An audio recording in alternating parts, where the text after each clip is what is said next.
पण जगात लोकांना माहिती आहे बरीचशी रुजली आहे.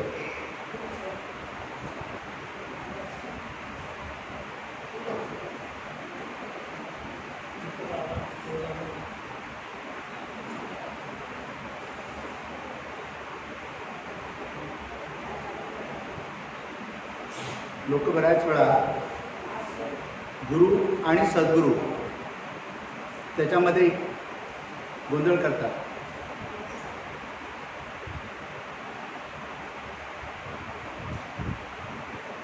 गुरु म्हणजे सद्गुरू नव्हे.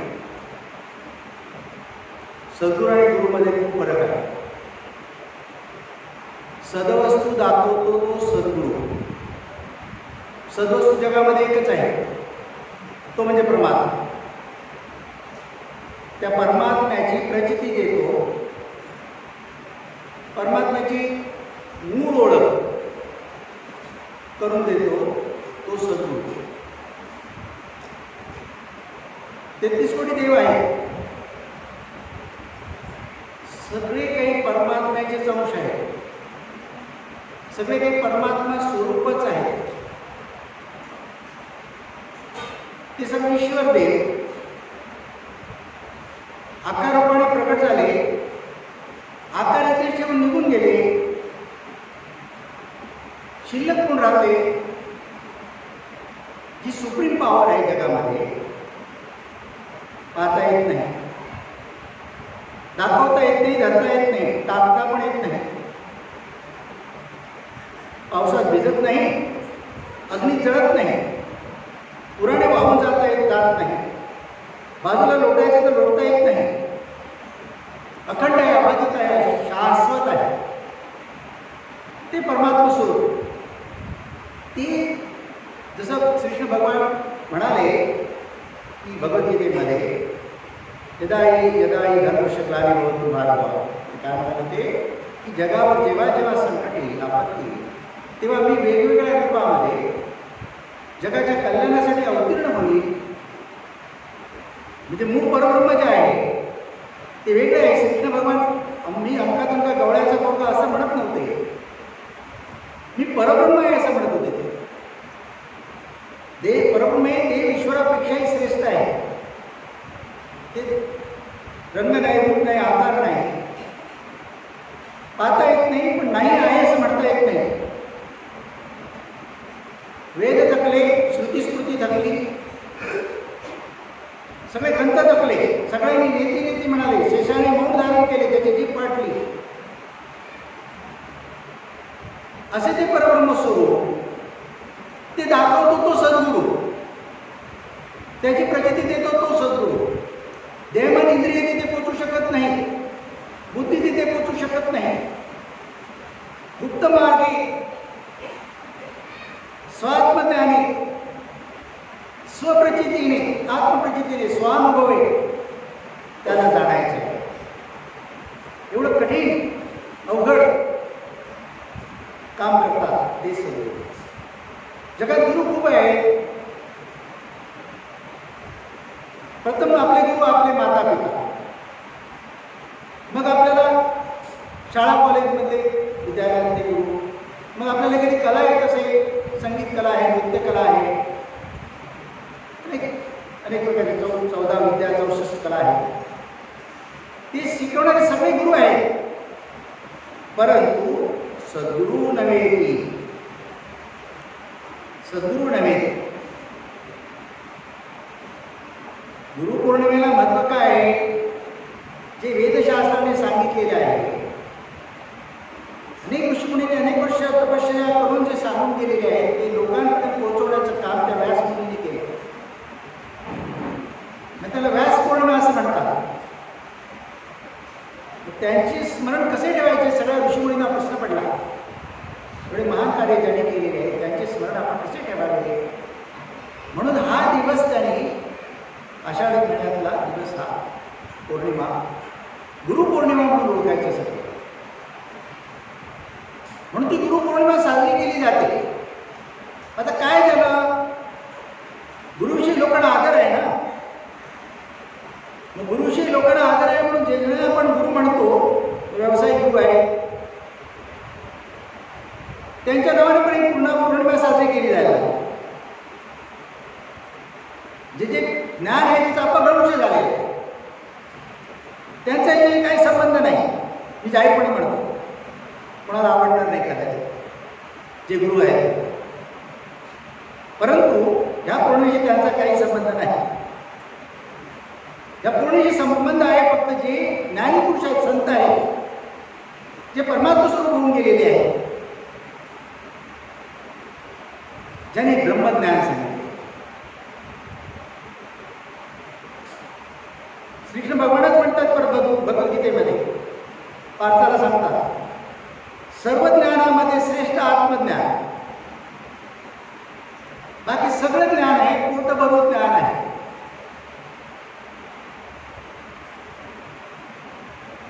आईवडील जे आपल्याला ज्ञान देतात गुरु म्हणून ते भौतिकाविषयीचं ज्ञान आहे. आपण शाळा कॉलेजमध्ये विज्ञान म्हणून शिकतो ते पण भौतिकाविषयी. हे विश्व पंचमहाभूताचे बनलेले आहे. त्या पंचमहाभूतांशी संबंधित जेवढ्या गोष्टी आकार रूपाने रंगरूपाने बनलेल्या आहेत, अस्तित्वात आहेत, आपण पाहतो त्याच्याविषयीचं ज्ञान आहे. पण जे जे तुम्ही रंगरूप आकाररूप पाहता आहात ते नाशिवंत आहे, शाश्वत नाही आहे.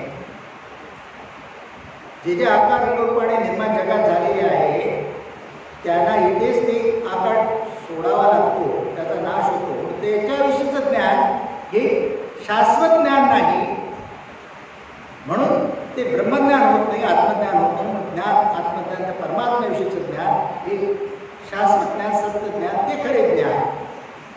कारण तो एकच एक सद्वस्तू आहे, सत्य आहे, नित्य आहे, शाश्वत आहे. आता तो आहे कुठे? सर्व विश्वामध्ये भरून राहिलेला आहे. तुम्हाला विचारलं देव कुठे आहे? छाती टोकणे सांगता इथे आहे. आणि मग इथे आहे तर अनेक तीर्थाला जाऊन फिरता.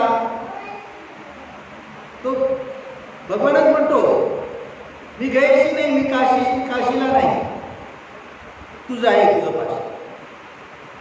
हे विश्व तुझ्यातच आहे, तू तुझ्या अंतर्यामी स्थित आहे. तू बाहेर शोधतो आहे, बाहेर मगा साईडला अनेक होऊन गेलेले आहेत. ते देव आहे, देव नाही असं नाही, त्यांनी आकार इथे सोडून गेले.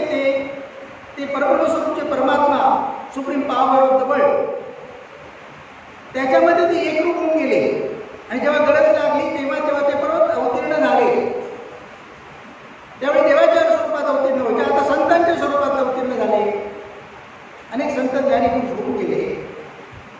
जगाच्या कल्याणा संतांच्या वृत्ती ध्येय कष्ट घेतले, त्यांनी आपला ध्येय कष्ट केला.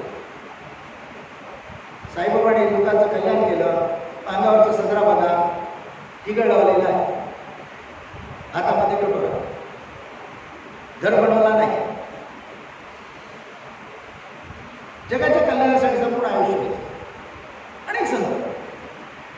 आपले महाराष्ट्र ही अतिपुण्यभूमी असेल, कारण का संपूर्ण भारतवर्षामध्ये महाराष्ट्रात जास्तीत जास्त संत होऊन गेलेले आहेत.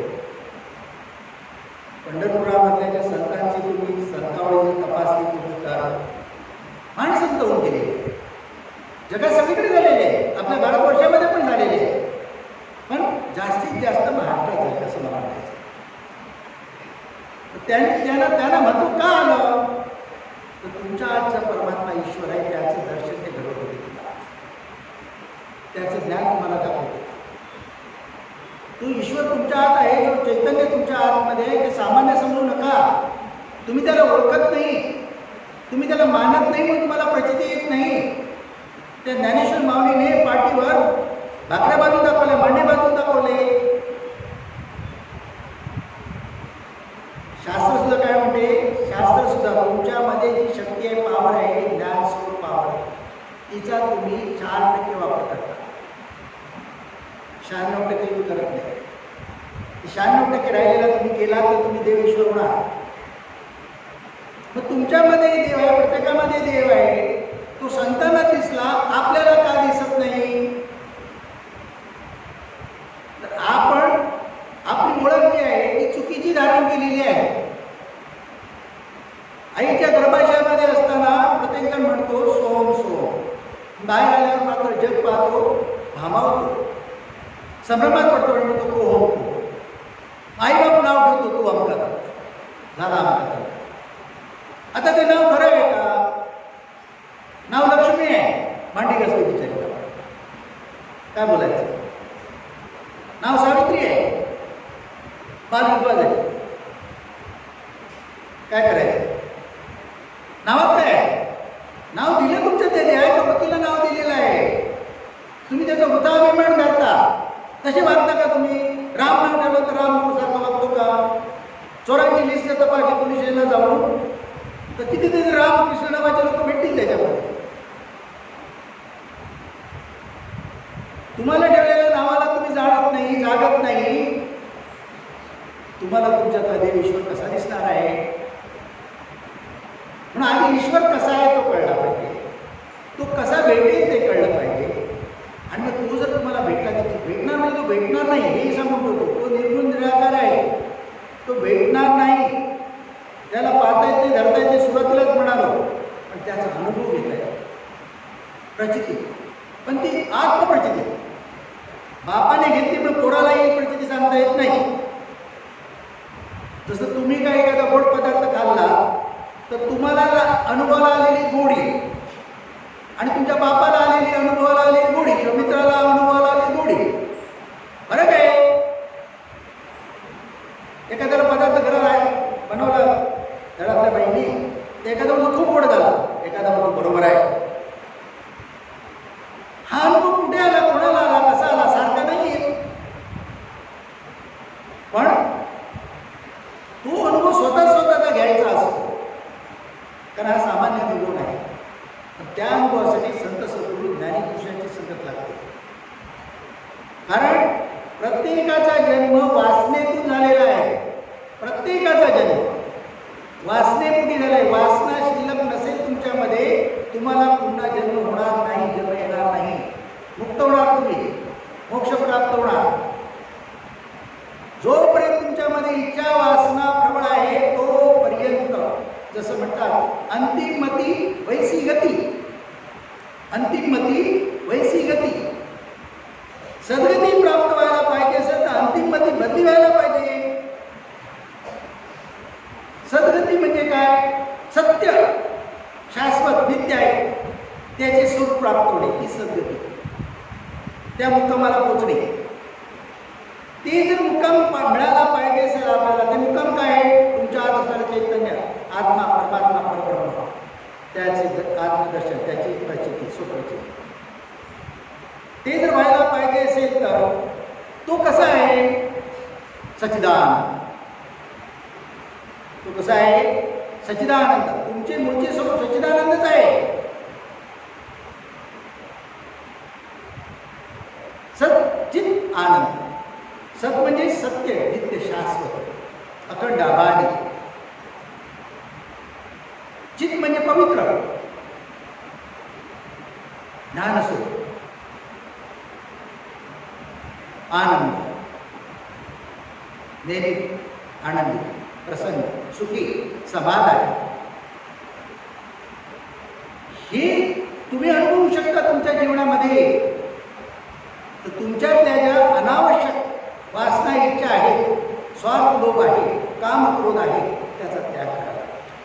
बस.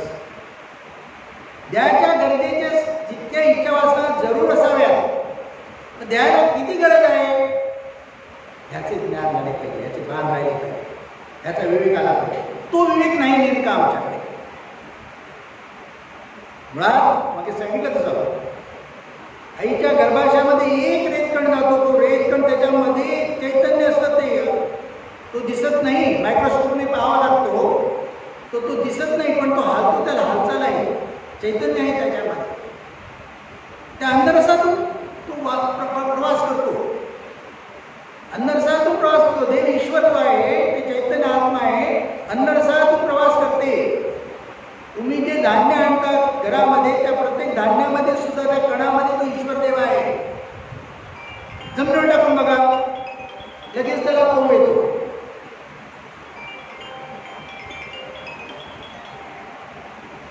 लगेच त्याला अंकुर येतो. म्हणजे हे ईश्वर सर्वांमध्ये आहे. तुम्ही जे अन्न खाता त्याच्यामध्ये आहे, अन्नरसामध्ये आहे. म्हणून आईच्या गर्भाच्यामध्ये एक रत्कण राहतो आणि बाहेर बाळ येतं 9 महिन्यांनी 5 पौंड 7 पौंड.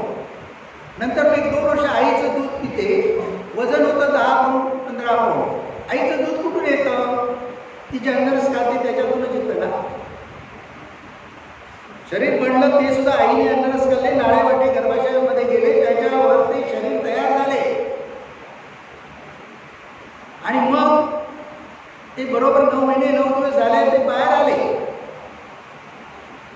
तोपर्यंत त्याला जगाची कल्पना नाही, आपण पण त्याची कल्पना नाही.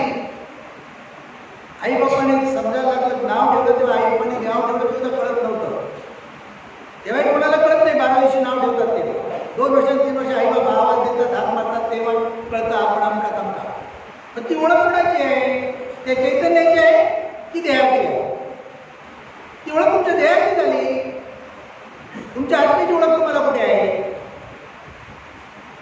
तो जे शरीर आहे आपलं ते अन्न पदार्थ आहे. त्या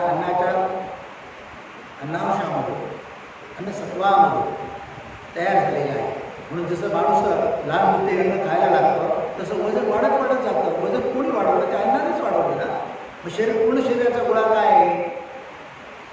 महाराजांचे सांगायचे, फार सुंदर उदाहरण द्यायचे. तुमच्या घरामध्ये फ्रीज आहे, त्या फ्रीजमध्ये तुम्ही भरपूर सामान आणून ठेवले, पदार्थ, खायचे पदार्थ आणून ठेवले, बनवलेले पदार्थ, आणि 15 दिवस 8 दिवस लाईटच गेली. त्या पदार्थांचं काय होईल? सगळे नाश, खराब होतात. तसं तुमच्यामध्ये त्या फ्रीजमध्ये जसा तो इलेक्ट्रिक करंट होता, लाईट होती, तसं तुमच्यामध्ये ती पॉवर आहे, ती चैतन्य, तो आत्मा, तो ईश्वर देव, तो निघून गेला. हयात असताना केवढं प्रेम करतात.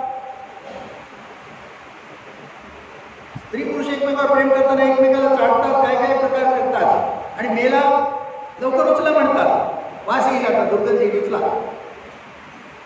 म्हणजे ते चैतन्य निघून गेले तर देह काय होतो? नाश होतो. आणि त्याचं शेवटी काय होतं? शरीर पंचमहाभूताचं बनलेलं आहे. प्रत्येक पंचमहाभूत आपला आपला हिस्सा घेऊन टाकते. तुमचं शरीर जे आहे, हाडं, नाडी, रोग, त्वचा, मांस, हे पृथ्वीचा हिस्सा आहे. अन्नरसातून बनलेला आहे. अन्न पृथ्वीतून बनले, पृथ्वीचा अंश आहे.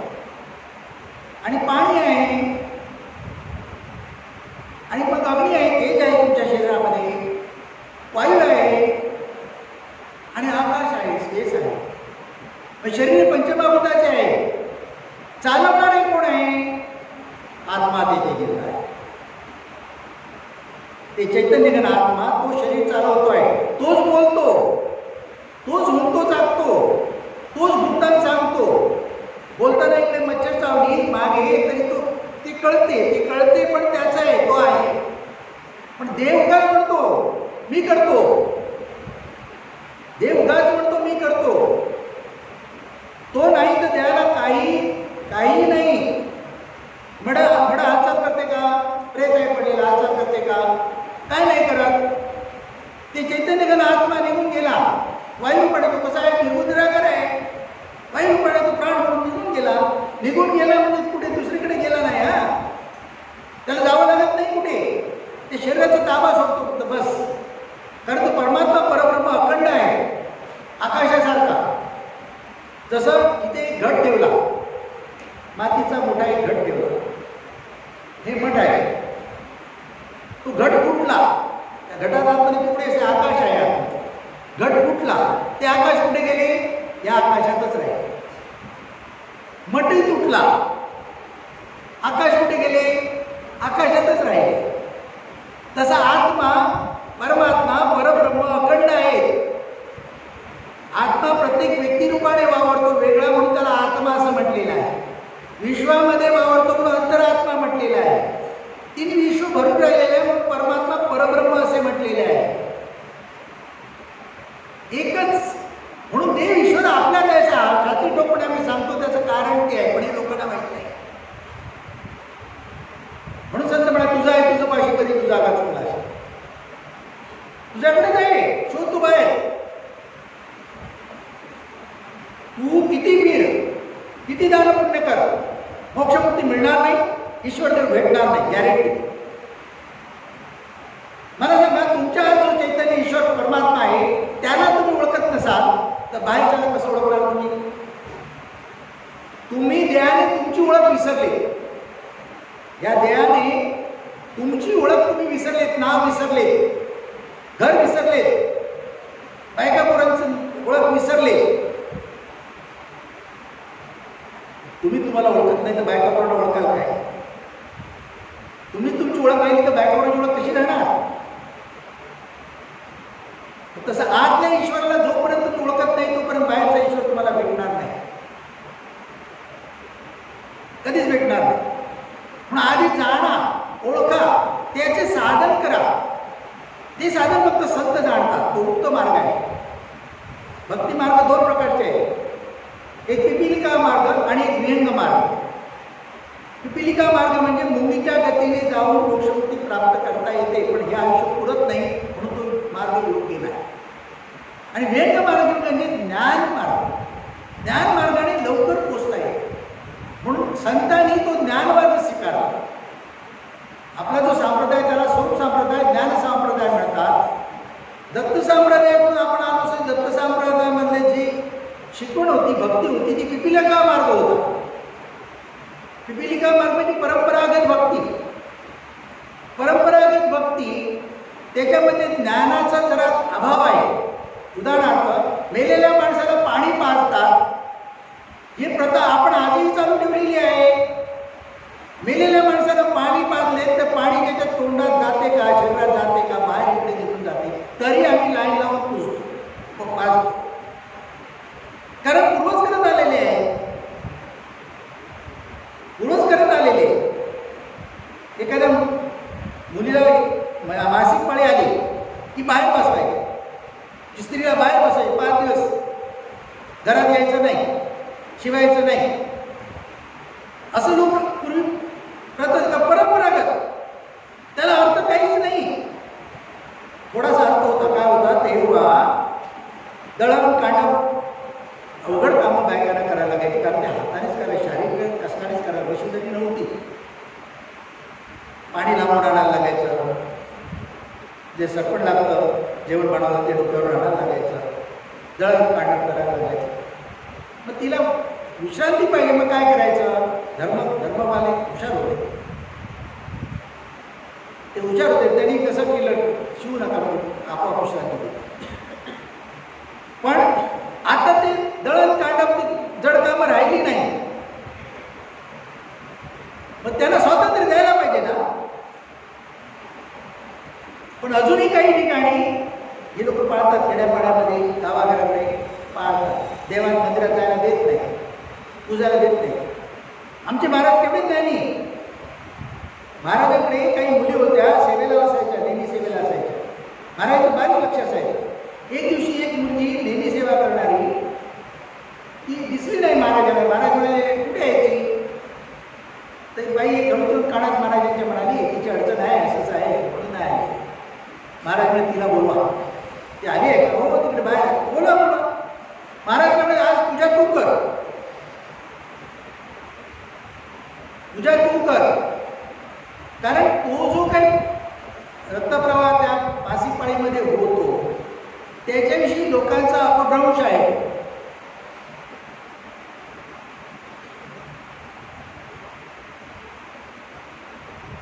त्याच्याविषयी लोकांचा अपभ्रंश आहे. कारण ते काय लोकांना ज्ञान आहे, पण डॉक्टर लोकांना बरोबर ज्ञान आहे. आता तर काही लोकांनी चांगलं काम केलं, पेपरामध्ये वगैरे, न्यूजपेपरामध्ये लिहून गणपती आला की लोक जागे होतात आणि मग पेपरात देतात. हे जे रक्तप्रवाह आहे तो शुद्ध रक्तप्रवाह आहे, खराब नाही आहे. तिला बाहेर तापवायची गरज नाही, तिला शिव नाही म्हणायची गरज नाही. नॅचरल कोर्स आहे. मग त्या नॅचरल कोर्ससाठी तुम्ही तिला बाहेर ठेवत असाल तर तुम्ही मलमूत्र विसर्जन करताना तुम्ही पण बाहेर जायचं. तुम्हाला एखादी जखम झाली, त्या जखमेतून रक्तप्रवाह बरी होईपर्यंत तुम्ही दाबा बाहेर. म्हणजे अज्ञानामुळे आपल्याला देवही भेटत नाही, अज्ञानामुळे आपण सुख शांती समाधानही जगत नाही.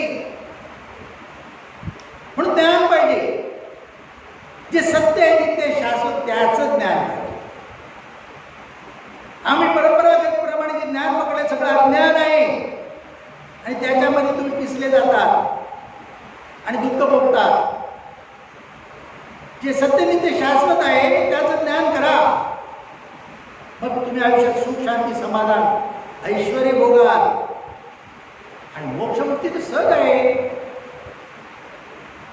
मग सांगितलं ना, सद्गती अंतिम मती वैसी गती. म्हणजे जर मरताना तुम्हाला तुमच्या घरादाराची आठवण राहिली, बायकापोरांची आठवण राहिली, धनसंपत्तीची आठवण राहिली, बँक बॅलन्सची आठवण राहिली, पुन्हा जन्म 100% आहे. पण जर सगळं विद्या आहे, काही खरं नाही, जाताना मला काय नेता येणार नाही, हे आहे त्यात तिथेच वापरायचं आहे, हे शाश्वत नाही आहे. गरजेपुरतं जरूर कमावं असंही नाही. तुमच्याकडे कला असेल, ज्ञान असेल, शिक्षण असेल आणि त्याच्यातून तुम्ही भरपूर पैसा कमवत असाल, हरकत नाही. महाराजच सांगायचे, अगदी शास्त्राने लिहून ठेवलंय, सोन्याच्या पलंगावर झोपा, चांदीच्या ताटात जेवा, काही हरकत नाही. सगळी सुख भोगा, काही हरकत नाही. नित्या समजून भोगा, काही खरं नाही. आताचा क्षण खरा आहे. अनमार्गाचा त्याग करायचा नाही, चुकीच्या मार्गाचा अनमार्गाचा स्वीकार करायचा नाही, चुकीच्या मार्गाचा स्वीकार अंगीकार करायचा नाही, सन्मार्गाचा करायचा आणि सगळी सुख भोगायची, सगळा आनंद भोगा. जे जे देहाला अत्यावश्यक गरजेचं आहे ते दिलंच पाहिजे, त्याचा आनंद भोगलाच पाहिजे. पण अत्यावश्यक आहे, अनावश्यक आहे, त्याच्यासाठी धडपडतोय, राबतोय, वेळाने बलात्कार करतोय, चोरी करतोय, जीव घेतोय, कोणाचा मर्डर करतोय, अज्ञान आहे. कारण त्याला स्वतःची ओळख नाही, ईश्वराची पण ओळख नाही, पापपुण्याची जाण नाही, अज्ञान भरलेलं आहे. म्हणून भक्ती कशी असावी? भक्ती ज्ञानाची जननी असं म्हटलेलं आहे. भक्ती कशी असावी? जी तुम्हाला तुमचे स्वरूप दाखवे, तुमचे तिचे स्वरूप दाखवे. तुमच्या आत चैतन्य घन आत्मा आहे, तो ईश्वर देव आहे. शरीर तुम्ही वापरायला घेतलेले आहे. शरीर हा अन्न पदार्थ आहे, पंचमहाभूताचे गाठोडे आहे. मग ही पंचमहाभूत शरीरात सांगितले तुम्हाला, पंचमहाभूताचे गाठोडे आहे. ईश्वर देव सर्वांमध्ये एकच आहे. चैतन्य घन आत्मा म्हणून सर्वांमध्ये एकच आहे. स्त्री पुरुषामध्ये सुद्धा एकच आहे, भेदभाव तिथे नाही. पण मात्र सगळ्यांचे स्वभाव वेगळे काय आहेत? मग हा प्रश्न राहतो विचार केला तर. सगळ्यामध्ये देव ईश्वर एकच आहे, मग सगळ्यांचे स्वभाव सारखे असायला पाहिजे. तसं होत नाही का? जसं हे शरीर पंचमहाभूताचं बनलेलं आहे, त्याचे 3 गुण आहेत त्याच्यामध्ये, सत्व रज तम. हे 3 गुण ज्याच्यामध्ये ज्या गुणाचा प्रभाव आहे तसा त्याचा स्वभाव आहे. सत्वगुण म्हणजे ज्ञान, जाणीव. रजोगुण म्हणजे जाणीव देणे, मिश्रित, उपभोगणे, विलास, विलास. आणि तमोगुण म्हणजे अज्ञान, नेणीव. मग तमोगुणाची माणसं रागी, तापट, स्वार्थी, लबाड. रजोगुणाची माणसं विलासी असतात, सगळं सुख भोगायला पाहिजे, भोगायला पाहिजे, आनंदच घ्यायला पाहिजे, आनंद घ्यायला पाहिजे. मग वेळ आली तर देव ईश्वराची तो परवा पडतो. तमोगुणाची माणसं देवाच्या मंदिरातून चोरी करतात, त्यांना देव ईश्वराचं काही नाही. पण सत्वगुणाची माणसं आहे ती त्यांच्यामध्ये देवासारखं आहे, असं आपण म्हणतो, देवासारखं आहे, ज्ञानी आहे, हुशार आहे. ती सत्वगुणाची माणसं, त्यांच्यामध्ये विवेक असतो, ज्ञानी असतात, गुणसंपन्न असतात. त्या 3 गुणाच्या मुळे आपल्याला जगामध्ये असमतोल दिसतो आहे. प्रत्येक जण वेगवेगळे दिसत आहे. तुकाराम काय म्हटलं? संत तुकाराम, जन्माचे ते मूळ पाहिले शोधून, दुःखासी कारण जन्म घ्यावा. जन्मात सुख दुःखजळासारखं आहे, दुःखच जास्त आहे. कारण का सांगतो? ज्या जगामध्ये आपण वावरतो आहोत ती जगच मुळात मायेने भरलेले आहे, भेदाने भरलेले आहे. इथे जे दिसते तसे नसते, कधी बदलेल सांगता येत नाही. मग ते तुम्हाला पाहिजे तसेच राहत नाही, तुम्हाला पाहिजे तसेच घडत नाही आणि मग दुःख भोगायला लागतं.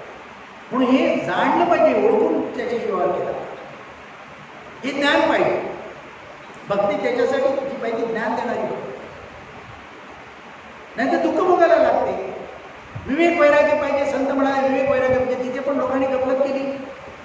विवेक वैराग्य पाहिजे, वैराग्य पाहिजे म्हणाला घरदार सुटून जातो. अरे ते वैराग्य नाही सांगितलेलं आहे. विवेक पूर्ण वैराग्य म्हणजे योग्य योग्य निवड, अयोग्य आहे त्याचा त्याग कर, हे वैराग्य आहे. भगवी घातली, दाढी मिशी वाढवली, केस वाढवले म्हणून हे वैराग्य येत नाही. वैराग्य नाही तर ज्ञान पण येत नाही, मोक्षमुक्ती दूर राहिली.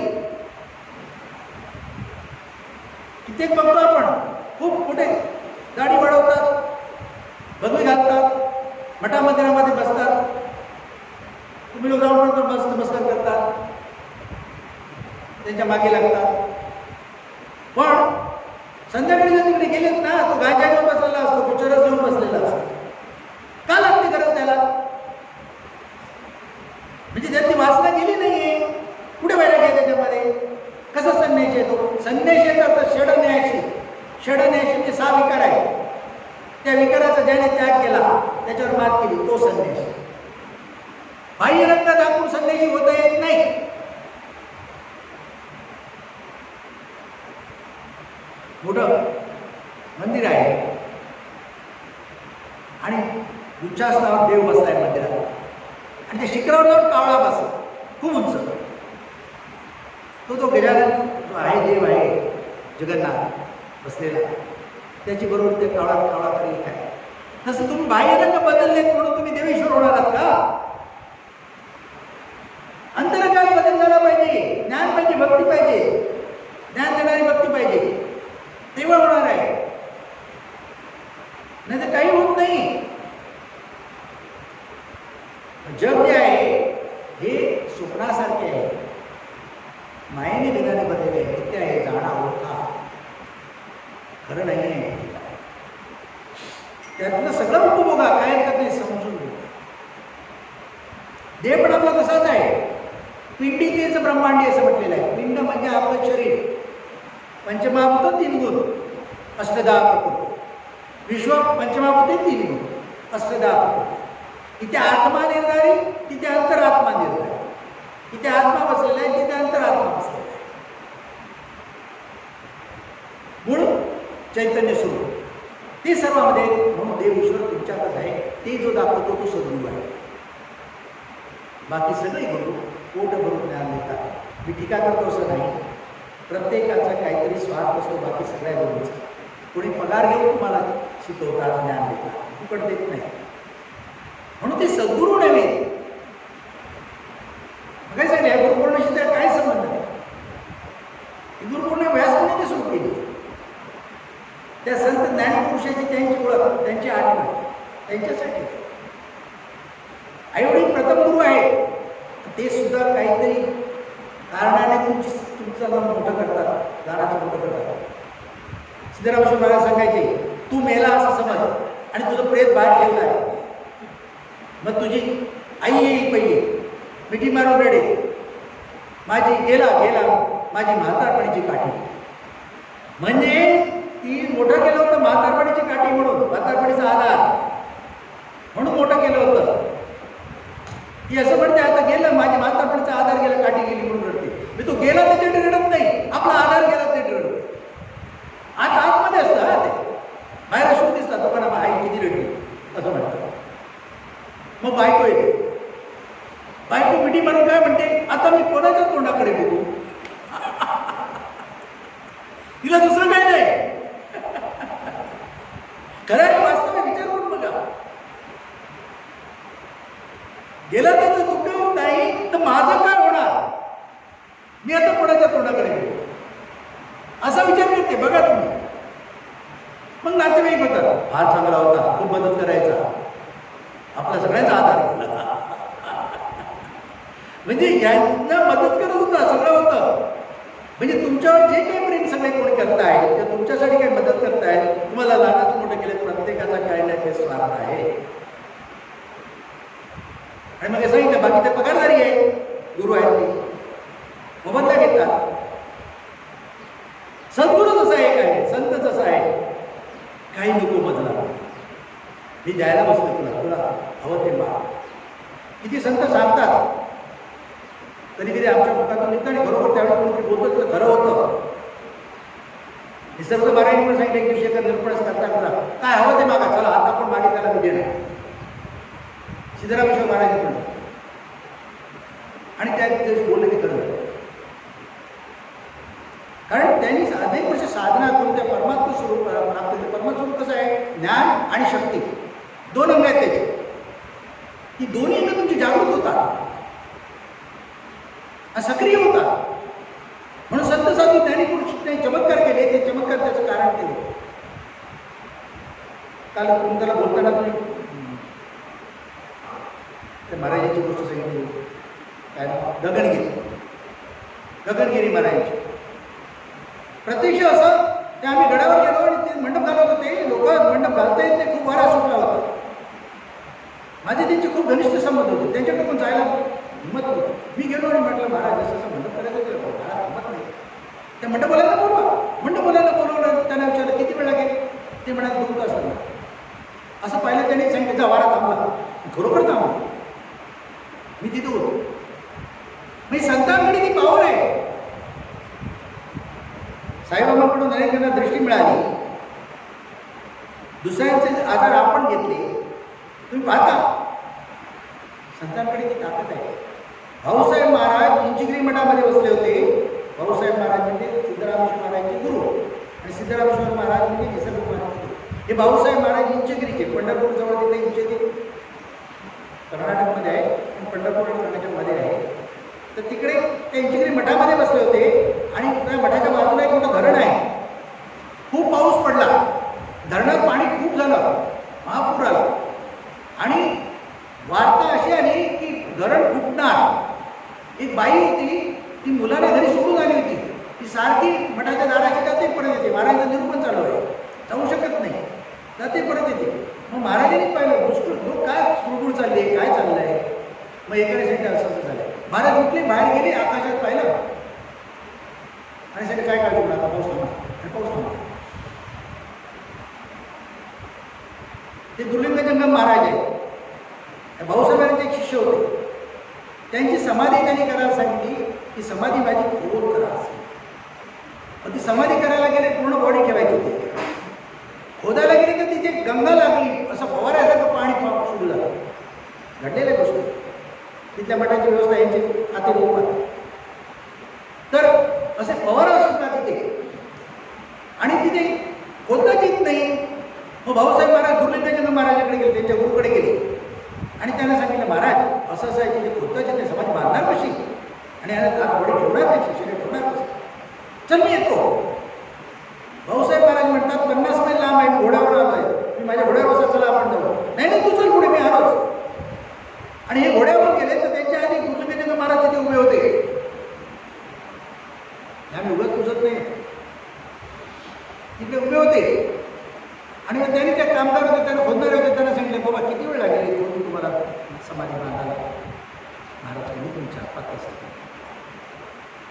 असं पाहिलं, पाणी थांबलं, गंगा थांबली, तुम्ही करून घ्या.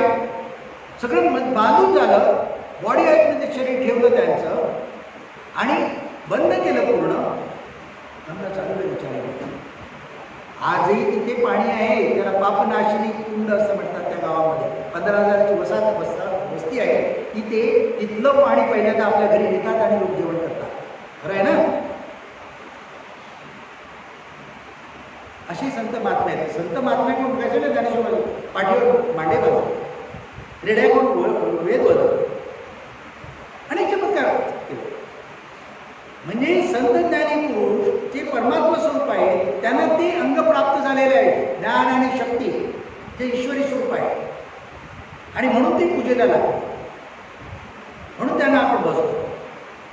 ते सद्गुरूचं स्वरूप. म्हणून आजचा जो दिवस आहे गुरुपौर्णिमा, तो संतांच्या सहवास गेला तर तुम्हाला खूप पुण्य लागेल.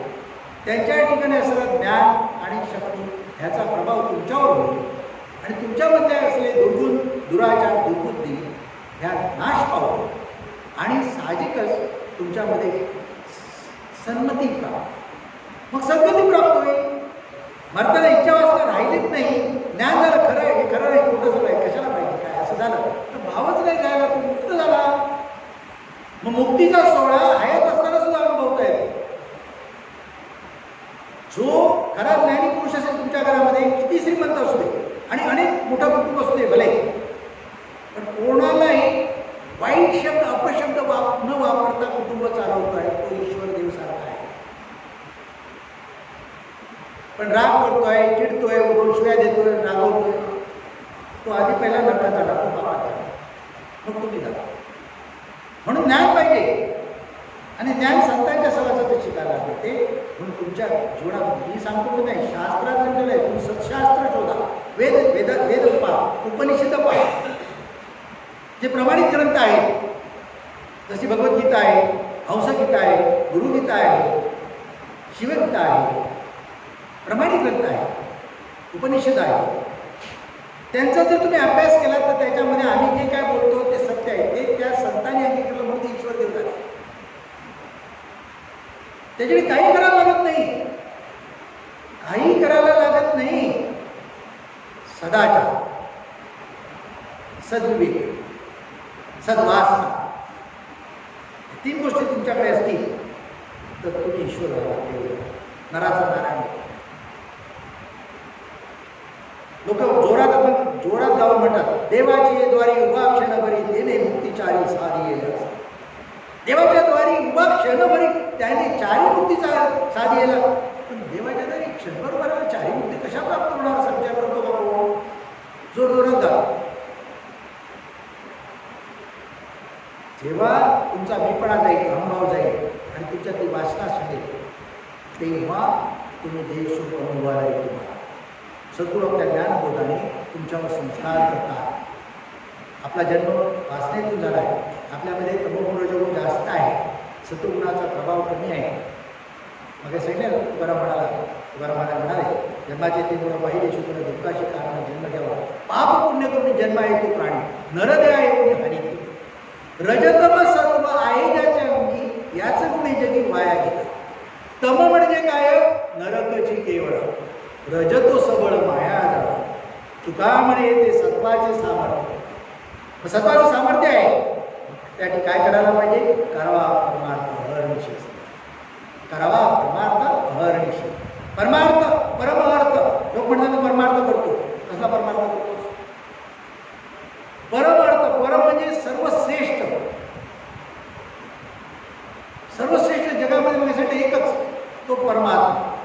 त्याचा हेतू, त्याची इच्छा, त्याच्या प्राप्तीचा हेतू, त्याची इच्छा असं जिथे घडते, ती ज्ञानचर्चा जिथे घडते, ती जो बोध तिथे घडतो, त्याचं गायन जिथे होते, तो परमात्मा. त्याला सत्संग असं म्हणतात. लोक म्हणतात मी सत्संगात जाऊन आलो, आणि रस्त्यात कोणी म्हटलं चायला तर मायला म्हणतात. सत्संगात कडलं गेलं, घरी आला तर कधी बायको नवऱ्याला मांडते, नवरा बायको सत्संगात कसं गेली. सत्संग सत जे शाश्वत आहे त्याचा संग करून मी त्याच्या सहवासात राहणार, त्याचा अनुभव घेणार, तो सत्संग आहे. नुसतं गेला भजन म्हटलं, हरिकथा म्हटली, रामकथा ऐकली, काही नाही प्राप्त होणार. फुकट आयुष्याचा वेळ पुढे घालवला, काही प्राप्त होणार नाही. सत्संग जे सत्यनित्य शाश्वत आहे, स्वरूप परमात्मा, त्याचा सहवास, त्याचे स्मरण, त्याचे आठवण, त्याचे गायन, त्याचे श्रवण, त्याच्यामुळे माझ्या देमनावर होणारे संस्कार आणि त्याच्यातून मला होणारी निज प्राप्ती, ते आत्मज्ञान जिथे प्राप्त होते, तो सत्संग आहे, तो परमार्थ आहे. तो परमार्थ आहे. आपल्यामध्ये जी वासना आहे, इच्छा, भावना, कल्पना आहे, त्याने आपण बांधले गेले आहोत, त्याने आपण दुःखी आहोत. आपल्यामध्ये अज्ञान आहे, त्याने आपण दुःख भोगतो आहोत. ते दूर व्हायला पाहिजे तर संतांचे चरण धरायला पाहिजे, सद्गुरूला शरण गेले पाहिजे. तुमच्याकडे एखादा दागिना आहे आणि जो तुम्हाला मोडायचा झाला तर तुम्ही सोनाराकडे जाता. सोनाराचा दागिना पाहिल्या तो म्हणतो त्याला कसोटीला लावले पाहिजे. आधी ते दगडाच्या कसोटीला लावतो. जर प्युअर सोनं असेल तर तुम्हाला पैसे देऊन मोकळा होतो. मिलावट असेल तर काय सांगतो, बाबा रे हे गाळायला पाहिजे, याचा रस काढायला. मग तो काय करतो, उष्णतेने त्याला गाळतो, रस बनवतो त्यातली मिलावट बाजूला करतो आणि जे शुद्ध सोनं आहे ते तुम्हाला त्याची किंमत सांगून पैसे देतो. सद्गुरू तेच करतात. सद्गुरू तुमच्यामधली मिलावट दूर करतात. रजोगुण तमोगुण जो आहे तो दूर करतात, सत्वगुण वाढवण्यासाठी करतात. पण त्या स्वतःकडे तो जागेला पोहोचला तर सद्गुरूंना तुम्ही पोचायला पाहिजे ना. तुम्ही ग्रंथ पुस्तकं वाचत असता घरच्या घरी, काय मिळणार अर्थात त्याचा मतितार्थ कळतो का तुम्हाला? तुम्ही जे ग्रंथ वाचता ना, मी चॅलेंज सांगतो, तुम्ही ग्रंथ वाचता ते वाचा आणि माझ्याकडे या आणि त्याचा अर्थ मला सांगा आणि मग त्याच्याचा गणित अर्थ मी तुम्हाला सांगा. जे तुम्ही करता ते किती चुकीच असते त्याचं ज्ञान नाही. म्हणून ज्ञान सत्य सहवासातच होते, ज्ञानीपुरुषाच्या सहवासातच होते. म्हणून जीवनात आपल्या भक्ती पाहिजे, परमार्थ पाहिजे, सत्संग पाहिजे. उगाच उपास करून काही होणार नाही, काही होणार नाही. मी सगळ्यात मोठं उदाहरण देतो. तो कुठला महिन्यात बायका गुरुवार करतात? कुठला महिना? मार्गशीर्ष. मार्गशीर्षमध्ये सगळ्या बायका गुरुवार करतात. कसलं व्रत आहे? लक्ष्मीचं व्रत. म्हणजे तिच्या घरी लक्ष्मी येणार, ती लक्ष्मी होणार. मीला सांगतो, लोकांना सांगतो, माझ्या ओळखीच्या लोकांना, 1 वर्षी मार्गशीर्ष महिन्यात तुम्ही सगळ्यांनी उपवास करा. बायकांना सांगतो आणि लिस्ट बनवा किती बायकांनी उपवास केले आणि मग वर्ष अखेर किती बायका लक्ष्मी झाल्या आणि किती त्यांच्या घरात लक्ष्मी आली मला. अहो 2 नाही मिळणार, 5 नाही मिळणार, मिळणारच नाही. अशी लक्ष्मी येत नाही. लक्ष्मी पाहिजे असेल तर नारायणाला बघलं पाहिजे. लक्ष्मी कुठे आहे माहिती आहे तुम्हाला? नारायणाच्या चरणाशी बसली आहे. तो शशावर पडला आहे आणि ती पाय दाबते त्याची. ती त्याला सोडून राहायला तयार नाही. तर त्या नारायणाला बघलं पाहिजे. नारायण म्हणजे आपला हात बसला आत्माराम, त्याला बदले तुम्हाला लक्ष्मी तुमच्या घरोघरी नांदे. तुम्ही हात पाहू तिथे सोडून अनेक चमत्कार होते. माझ्यासाठी ज्ञान हे श्रेष्ठ आहे. ज्ञानाने विजय मिळतो, ज्ञानाने सुखांती समाधान होतो, ज्ञानाने अज्ञानाचा नाश करता येतो. ज्ञानाने जी वाईट शक्ती आहे त्यांचा नाश करता येतो. ज्ञानाने जी उत्तम शक्ती आहे शास्त्रशक्ती प्राप्त करता येतात. आणि हे ज्ञान संत सद्गुरू त्यांच्या मुखातूनच ऐकल्याने, श्रवण केल्याने प्राप्त होतं. नुसतं वाचून ऐकून नाही, कोणी धैर्याकडून ऐकून नाही. पिंपळाचं झाड कावळ्याच्या विष्ठेतूनच जन्माला येते. पिंपळाचं झाड तुम्ही फांदी लावली तरी येणार नाही, जगणार नाही. पण तुम्ही घरात आला बघा, छपरावर बघा, कावळा तिकडे विष्ठा करतो, तिकडे पिंपळ वाढलेलं असतं. म्हणून श्री भगवान काय म्हणाले? माझी विभूती पिंपळ असं म्हणाले. जे ते इतके शाश्वत आहे. तर पिंपळाचं ज्ञान जसं कावळ्याच्या विषयातून निर्माण होते तसं आत्मज्ञान, स्वरूप ज्ञान, परमात्मा स्वरूपाची प्राप्ती, आत्मप्रतीच्या संत साधू ज्ञानी पुरुषाच्या मुखातून ज्ञान ऐकल्यानेच होते, बाकी होत नाही. म्हणून जीवनामध्ये भक्ती पाहिजे. आजच्या दिवशी तुम्ही सगळे आले, हे संत महात्मे परमात्मा शिवते, बरोबर शिवते. त्यांच्या ठिकाणी भजन केले, गायन केले, मनोभावे सेवा केली, पूजा केली. निश्चितच तुमच्यामध्ये सद्गुण, सदाचार निर्माण होते आणि तुम्हाला सन्मार्ग प्राप्त होतो. सन्मती आहे, सद्गती आहे, मोक्षमुक्ती आहे, सुख आहे, शांती आहे, समाधान आहे, ज्ञान प्राप्त होते. त्या ज्ञानात शक्ती आहे, शक्ती वेगळी नाही. ज्ञान आलं की शक्ती आपोआप होते. ते ज्ञान तुम्हाला आत्मज्ञान, तुमच्या चैतन्यात त्याचा शोध घ्या, त्याला बजा. बाकी कुठे काही करू नका. जेवढे खूप वाजता बस करा, देहाला बसवा, डॉक्टरला जाऊन पैसे द्यायला पाहिजे. नवरात्री खूप बायका उपास करतात, मग सलाईन लावतात. काय उपयोग? काय उपयोग? महाराज म्हणायचे, पहिल्याच्या वेळेला खूप पाप केलंयस म्हणून त्या देहाला उपाशी ठेवतोस, त्रास देतोस, ते पाप भोगायला लागतं तुला. म्हणजे ते तुम्ही द्यायला कसल्याची बुद्धी तुम्हाला का होते, ते पाप अशा प्रकारे पुरत द्यायचं आहे म्हणून, बाकी काय नाही. पण तरी पण तुम्हाला ईश्वर भेटणार नाही. म्हणून जे संत काय सांगतात, ज्ञानीपुरुष काय सांगतात, त्यांच्या ज्ञानबोधाप्रमाणे साधन भक्ती करा. आमच्याकडे इतकं सोपं करून सांगते, एक गुरुमंत्र, एक महावाक्य, एवढ्याच स्मरण कर, बाकी काय करू नकोस. आमचं पुस्तक आहे बदलायचं ते काय आहे, बोध आहे, ज्ञानबोध आहे. तो किती वाचलाच केलं तर वाचलंच तर आणखी कळेल म्हणून आहे. नाहीतर एक महावाक्य तेवढं पुरेसं आहे. त्याचं साधन अभ्यास करा, ध्यान खूप करा, ध्यान खूप करा. परमात्म्याची भेट, आत्मज्ञान, स्वरूप ज्ञान, मोक्ष मुक्ती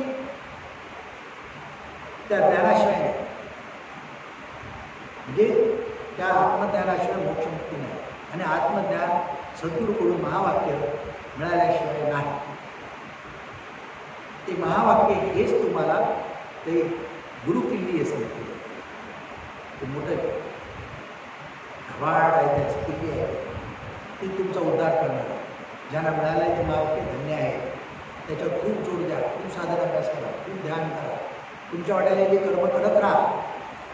तुम्ही नवरा असाल तर बायकोची काळजी घ्या, बायको असेल तर नवऱ्याची काळजी घ्या. त्यांना काय हवं नको ते जरूर पहा, त्याचा त्याग करायची गरज नाही.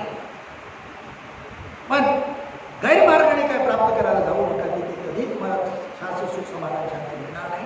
तुमचं आयुष्य बर्बाद होईल. दुःखात जाल, संकटात जाल आणि पापात जाल आणि जन्म मरणाच्या फेऱ्या करतात. म्हणून देव म्हणाले किती जरी सांगितलं, इंद्रियाने किती सांगितलं तरी पापाचरण करू नका. जो सन्मार्ग आहे त्याचा अंगीकार. देव मन सारखं मागत असतं, ते माशीसारखं आहे, त्याला कळत नाही. पण जो आत्मा, चैतन्य आत्मा आहे, त्याला बदले तर ज्ञान प्राप्त होते आणि देव मनावर काबू करता येतो, ताबा मिळत आहे. आणि मग सत जीवन सुखाचं, समृद्धीचं, आनंदाचं. आपण दुःखी आहोत आपल्यातल्या अज्ञानामुळे. आपण दुःखी आहोत आपल्यामध्ये अति वासनेमुळे आहोत. म्हणून त्याचा नाश झाला पाहिजे. तो सद्गुरू संत ज्ञानपुरुष करा. ते तुम्ही ते आले, तेवढं ऐकलं आणि बरोबर घेऊन गेले आणि त्याचा रोजच्या रोज तुम्ही स्मरण केले आणि रोजच्या रोज वापर केले तर तुम्हाला पण त्याचं केलं. म्हणून नुसतं कुठे जाऊन सत्संग करून पाहिलं नाही तर सत्संगामध्ये गेला तर श्रवण, जे काही तुम्ही ऐकता ते श्रवण नीट झालं पाहिजे. ते श्रवण करताना घराकडे लक्ष असता कामा नये, घड्याळाकडे लक्ष असता कामा नये, बायको पोराबाळाची कोणाची आठवण होता कामा नये. त्या भगवंताचं जो तेवढंच लक्ष दिलं पाहिजे. काय जुली बरोबर की नाही? जुली बरोबर की नाही? तेवढंच भगवंताचा विचार करता आला पाहिजे, तिकडेच लक्ष पाहिजे. मग जे काही श्रवण कराल ते तुमच्यापर्यंत पोचेल. आणि जे श्रवण करता त्याचं मनन करा, म्हणजे आठवत राहा, सारखं आठवत राहा. मी आज जेवढं सांगितलं तेवढं आठवलं, तुमच्या जीवनाचं कल्याण. याने स्टॅम्प पेपरला मी लिहित होतो. तर ते श्रवण जे केले त्याचं मनन करा. आणि मनन केले म्हणजे पाठ करा, ते सारखं आठवून पाठ करा. आणि मग त्याला सांगितलंय त्याचं निधिध्यासन, म्हणजे श्रवण मनन निधिध्यासन. निधिध्यासन म्हणजे त्याचा रोजच्या जीवनामध्ये वापर करा. रोजच्या जीवनामध्ये वापर करा. जसा घरातल्या खर्चाची वजाबाकी लिहिता ना, तसं तुमच्या जीवनातल्या रोजच्या जीवन दशेची, जीवन कार्याची नोंद करा. संध्याकाळी जर आठवा, दिवसभरात काय काय केलं मी, यातलं योग्य काय होतं, अयोग्य काय होतं, असं रोज आठवा. अयोग्य आहे ते करणाऱ्याचा निश्चय करा, योग्य आहे ते अंगीकारण्याचा निश्चय करा. असं रोज करत गेले की आपोआप तुमच्या बदल येणार. आणि हे विक्रिया होण्यासाठी जीवनामध्ये सद्गुरू पाहिजे. आणि सद्गुरू आलेला मंत्र आहे त्याचं साधन पाहिजे. काही करू नका, सगळी सुख भोगा. म्हणजे सगळं पैसे आहे तुमच्याकडे, ते सोन्याच्या बोटावर उभा, चांदीच्या ताटात ठेवा, अगदी पंचपक्वाने खा, काही हरकत नाही. पण त्याची आशा ठेवू, त्याची आशा ठेवू. महाराज सुंदर उदाहरण द्यायचे. महाराजांनी जेवढं बोलले ते आम्ही जगलो आणि म्हणून आम्ही इथपर्यंत पोचलो. खरा आनंद होतो.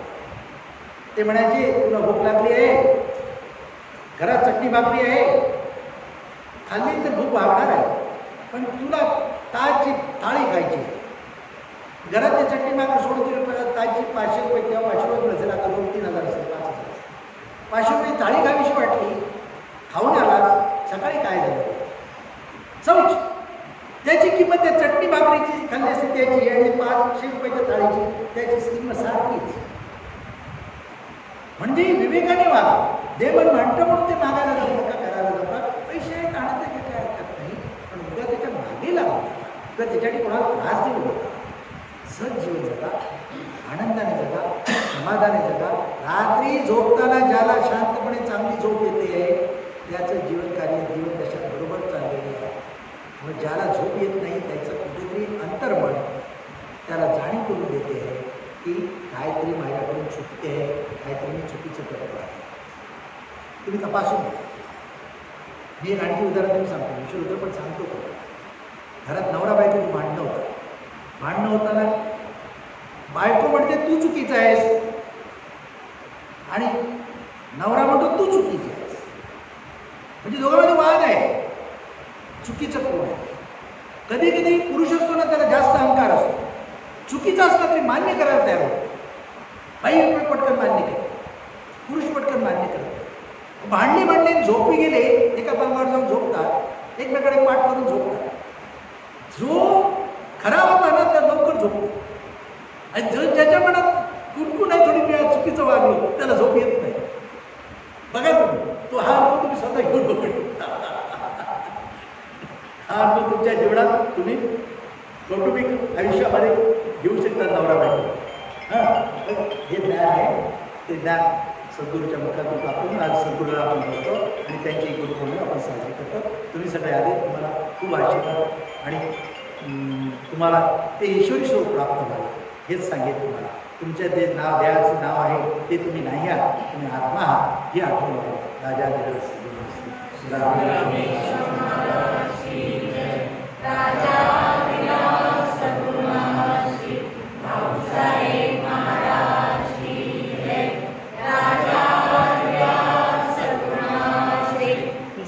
दत्ता